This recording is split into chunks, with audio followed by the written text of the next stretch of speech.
Gold यानी सोने की कीमतें 1.5 लाख के ऊपर जाने वाली है अगर हम 10 ग्राम के हिसाब से बात करते हैं तो। अच्छा, जिन इन्वेस्टर्स ने ऑलरेडी सोने में पैसा इन्वेस्ट कर रखा है उनके लिए तो बल्ले बल्ले, लेकिन अब जो खरीदना चाहते हैं उनके लिए सोना महंगा हो रहा है। देखिए 1.5 लाख रुपए के पार क्यों जा रहा है सोना। गोल्ड खरीदने वालों की बल्ले बल्ले। समझिए गोल्ड का पूरा गणित। रिमझिम के 5 पॉइंट्स में सबसे पहला पॉइंट यही है कि 1.5 लाख पार क्यों जा रहा है सोना और क्यों ट्रंप के चक्कर में ये पूरा ग्लोबल इकोनॉमी जो है वो बिगड़ गया है और कहीं ना कहीं डिसबैलेंस हो गया। दूसरा देखिए गोल्ड खरीदने वालों की बल्ले बल्ले क्यों है। इन्वेस्टर्स की बल्ले बल्ले है, जो अभी खरीदना चाहते हैं उनके लिए तो महंगा हो रहा है सोना। तीसरा देखिए लोग गोल्ड में कैसे करते हैं निवेश, फिजिकल और डिजिटल गोल्ड में आखिरकार क्या अंतर है। चौथा है गोल्ड पर ग्लोबल आंकड़े कितने असरदार हैं और क्या कहते हैं भारत कौन सी रैंक पर है। पांचवा है क्या है गोल्ड का गणित और अब इसका भविष्य क्या है। नमस्ते, मेरा नाम रिमझिम जेठानी और आप रिमझिम के 5 पॉइंट्स देख रहे हैं। सबसे पहले आप ये खबर देखिए कि कैसे गोल्डमैन सैक्स ने बताया है कि $3,300 से लेकर $4,500 तक जा सकता है एक्सट्रीम रिस्क केसेस में गोल्ड का रेट, और ये बहुत ज्यादा है। देखिए जो अनुमान लगाया गया है, वैसे तो डॉलर में अगर हम पर आउंस के हिसाब से देखते हैं तो ये 4 लाख के करीब हो जाता है आपका। अगर आप आउंस को ग्राम में देखते हैं तो 28 ग्राम होता है, लेकिन अगर हम भारत की बात करते हैं तो 10 ग्राम का कीमत 1.5 लाख के पार। अब देखिए बहुत बड़ी बात है क्योंकि ये जो जियोपॉलिटिकल और इकोनॉमिक अनसर्टेनिटी है, मेनली ये जो ट्रंप ने टैरिफ वॉर छेड़ दिया है पूरी ग्लोबल इकोनॉमी, अभी उसका जो संतुलन है वो बिगड़ गया है। तो मैं आपको आसान भाषा में समझाती हूँ हो क्या रहा है। सबसे पहला है भारत में 10 ग्राम सोने के दाम 1.5 लाख रुपए संभव है, गोल्डमैन सैक्स ने कहा है। ट्रंप के चक्कर में बढ़ रहा है ट्रेड वॉर और मंदी का रिस्क, ये जो रिसेशन है ना। और लोग क्या करते हैं, जब भी मंदी की आहट होती है या उनको लगता है कि भैया बहुत खराब स्थिति होने वाली है, तो तुरंत शेयर मार्केट से अपना पैसा निकाल के गोल्ड में निवेश कर देते हैं। एक्सपर्ट्स कहते भी हैं कि सुरक्षित है, गोल्ड में अगर निवेश करते हैं तो वो सुरक्षित और पॉजिटिव है। अभी 24 कैरेट का अगर मैं आपको प्राइस बता देती हूँ 95,000 के ऊपर है, 22 कैरेट का 87,000 प्लस है और 18 कैरेट का 71,000 है अगर मैं 10 ग्राम के हिसाब से बात करती हूँ। और आपको भी पता है कीप्स ऑन फ्लक्चुएटिंग, यानी ये बदलता रहता है। अगर आप हर घंटे हर दिन के तौर पर देखते हैं तो ये ऊपर नीचे होता रहता है और 1 जनवरी से अब तक 22% से ज्यादा बढ़ चुका है रेट। देखिए कितनी ज्यादा इसमें, अगर मैं एक तरीके से कहती हूँ इसका जो ग्राफ है वो कितना ऊपर गया है। अब इसके पीछे का कारण क्या है। सबसे पहला कारण तो यह है कि यूएस टैरिफ पॉलिसी के कारण ट्रेड वॉर का खतरा बढ़ गया है। आपको पता है कि कैसे टैरिफ्स लगाए गए हैं ट्रंप की तरफ से, यानी अमेरिका की तरफ से, कैसे चाइना और अमेरिका की अभी जंग चल रही है और फिर कैसे ट्रंप 90 दिन का पॉज लगा देते हैं। तो इससे क्या हुआ है कि इकोनॉमी की रफ्तार धीमी हो गई है, अनप्रिडिक्टेबल हो गई हैं चीजें। और आपको पता है कि शेयर मार्केट कितना सेंसिटिव होता है। ग्लोबल मंदी की आशंका लगाई जा रही है, सोने में इसलिए निवेश बढ़ रहा है और मंदी में सुरक्षित माना जाता है। जब भी रिसेशन या मंदी की आहट होती है तो सबसे ज्यादा सुरक्षित एक्सपर्ट्स यही कहते हैं कि सोने में निवेश कर लो भाई। कोविड के टाइम पे भी यही हुआ था कि सोने की कीमतों में सबसे ज्यादा उछाल आया था। दूसरा कारण देखिए डॉलर के मुकाबले रुपए की कमजोरी। जितना डॉलर मजबूत होगा उतना ही रुपए कम होगा, रुपए की कीमत कम होगी। और इससे क्या होता है, क्योंकि देखिए भारत बहुत ज्यादा इंपोर्ट करता है गोल्ड को और वो जो डीलिंग होती है वो डॉलर में होती है। तो अगर रुपया कमजोर होगा और डॉलर मजबूत होता जाएगा तो भारत के लिए ये एक बहुत महंगी डील हो जाती है। तीसरा कारण है शादियों का मौसम। भारत के लिए तो ये एक इमोशन है ना, शादियों में गहने, आपके एंगेजमेंट में गहने, आपके गिफ्ट में गहने, आपके किसी भी फंक्शन में एक शो ऑफ, और आप पहनते भी इतना है।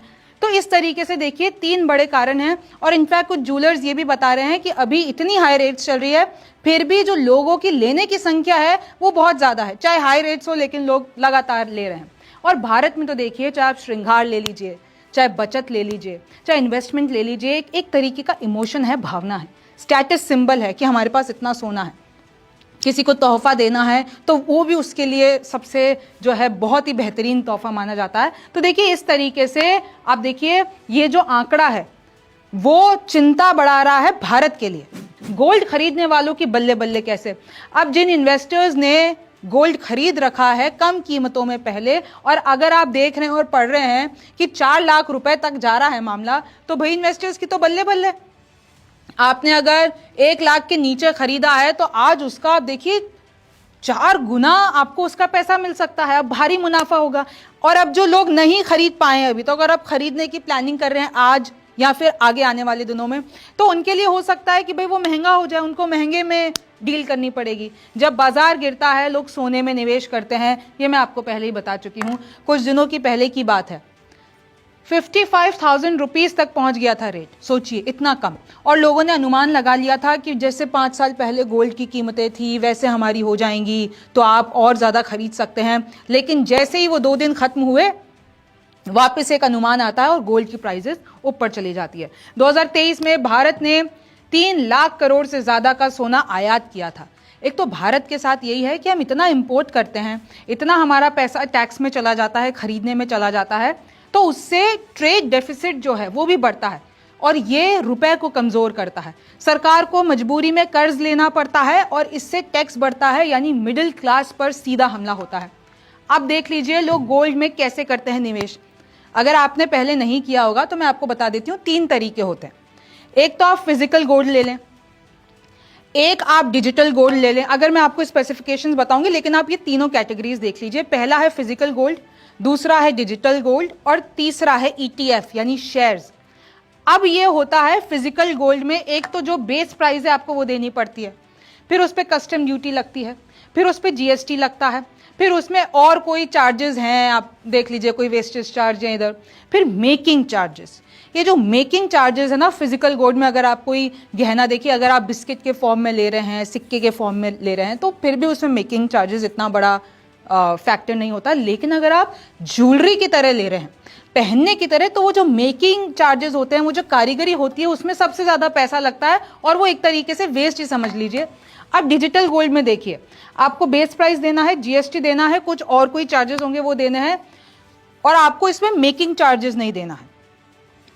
मैं आपको बता दूं, चाहिए पेटीएम ले लीजिए, फोन पे ले लीजिए, डिजिटल जितने भी आपके इन्वेस्टमेंट और जितने भी ऐसे एप्लीकेशंस हैं, वो लोग तो 100, 200, 300, 500 रुपए से भी सोना बेचना शुरू कर रहे हैं। बिटकॉइन को भी कहा जाता है कि एक तरीके से डिजिटल सोना है, लेकिन बिटकॉइन अभी देख लीजिए लोगों को ज़्यादा पता नहीं है, तो वो उसमें ज़्यादा इन्वेस्ट नहीं करते हैं। कुछ ऐसे ही लोग हैं जिनको इसके बारे में ज़्यादा नॉलेज है, वो उसमें इन्वेस्ट करते हैं।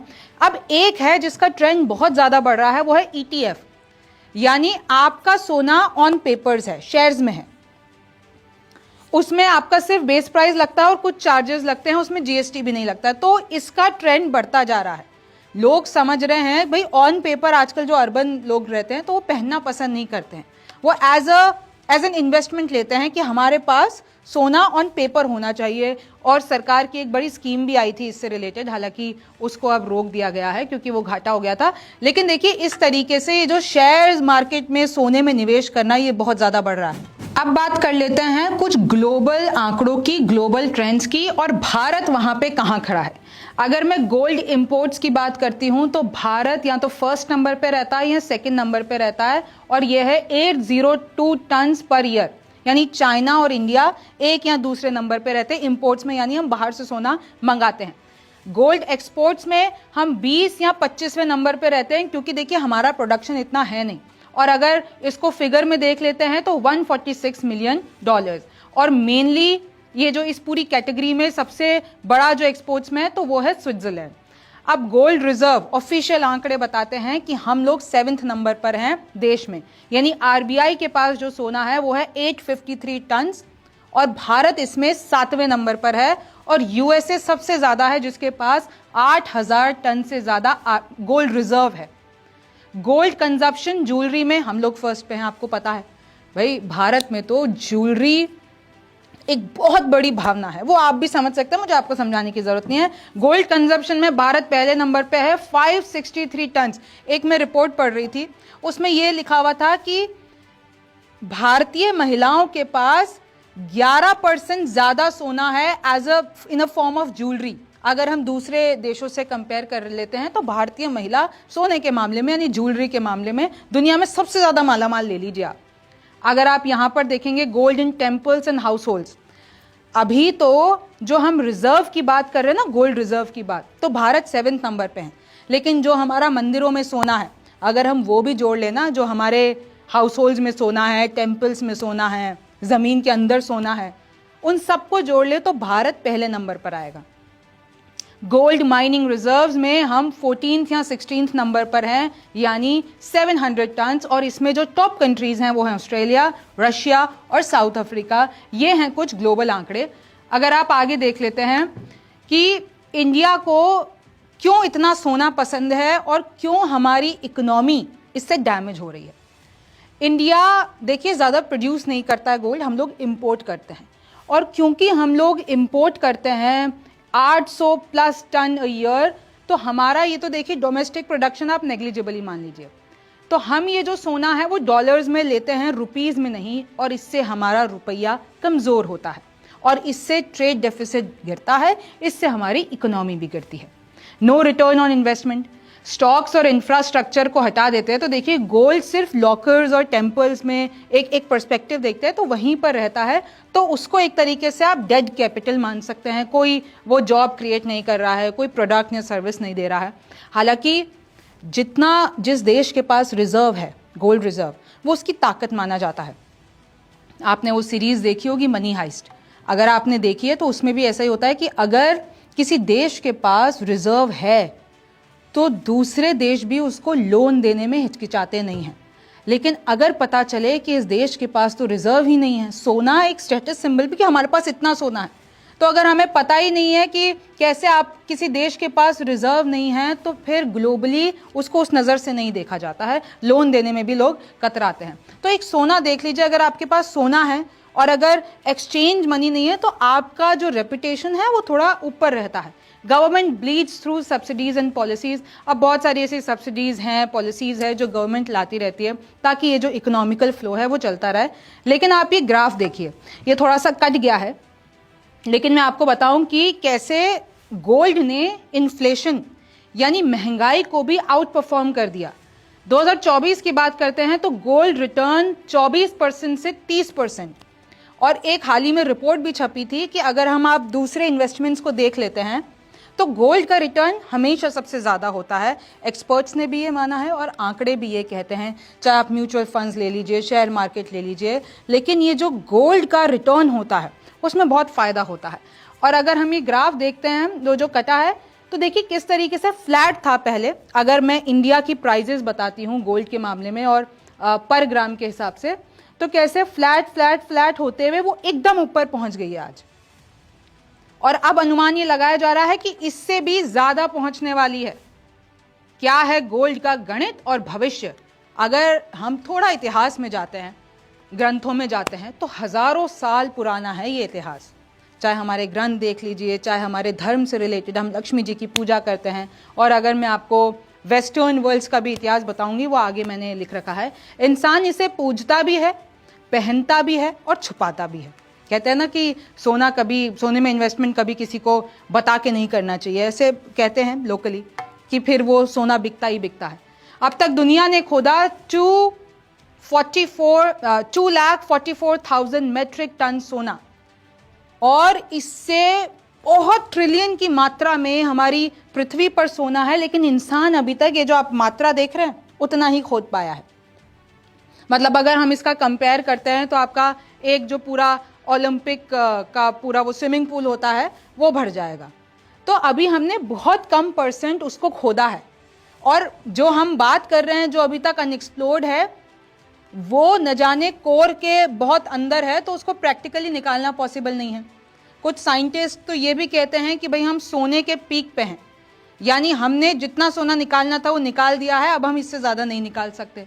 लेकिन फिर भी हर साल सोने की खुदाई होती है, और आपको पता है कि कैसे इलीगल बिजनेस भी होते हैं, किस तरीके से ब्लैक मार्केट में, और ये जो इलीगल माइनिंग होती है वो एक बहुत बड़ा खतरा है दुनिया के लिए। ले लीजिए, सिर्फ भारत में नहीं पूरे विश्व में ये होता है।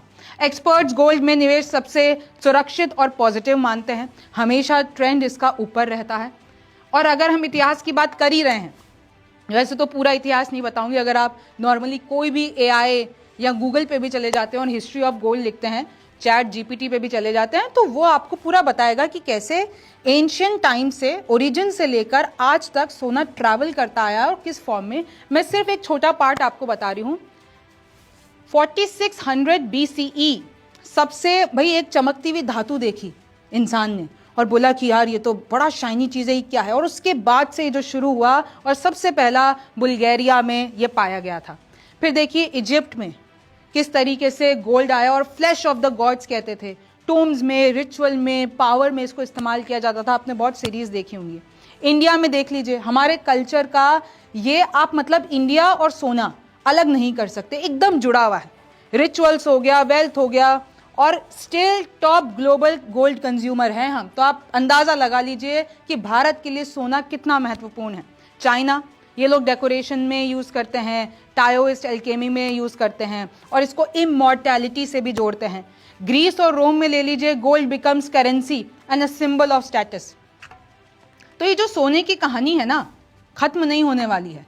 लेकिन अब ये जो ट्रम्प कर रहे हैं, टैरिफ वॉर हो रहा है, जो ग्लोबल स्थिति हो रही है, ये कहाँ जाके रुकेगी, ये तो एक्सपर्ट्स भी नहीं पता कर पा रहे हैं। लेकिन ये जो आंकड़े बता रहे हैं, तो अगर आप किसी भी तरीके से अपना पैसा इन्वेस्ट करते हैं तो प्रॉपरली आप मार्केट की स्टडी करेंगे, और अगर आप गोल्ड में, सिल्वर में इन्वेस्ट करना चाहते हैं तो उसके लिए भी प्रॉपर एक्सपर्ट की जानकारी लेंगे कि आपको सोना खरीदते टाइम कैसे वो उसका पूरा हॉलमार्क देखना होता है, उसका एक कोड होता है, कैसे आपको, क्योंकि भाई बहुत सारे स्कैम भी हुए हैं सोने से रिलेटेड। तो आपको इसमें सतर्क रहना है, क्योंकि आप अपना पसीने से, मेहनत से कमाया हुआ पैसा उसमें लगा रहे हैं। तो आप सतर्क रहिए। आपका इसके बारे में क्या सोचना है मुझे कमेंट सेक्शन में ज़रूर बताइए। मेरा नाम रिमझिम जेठानी है, आपसे फिर मुलाकात होगी।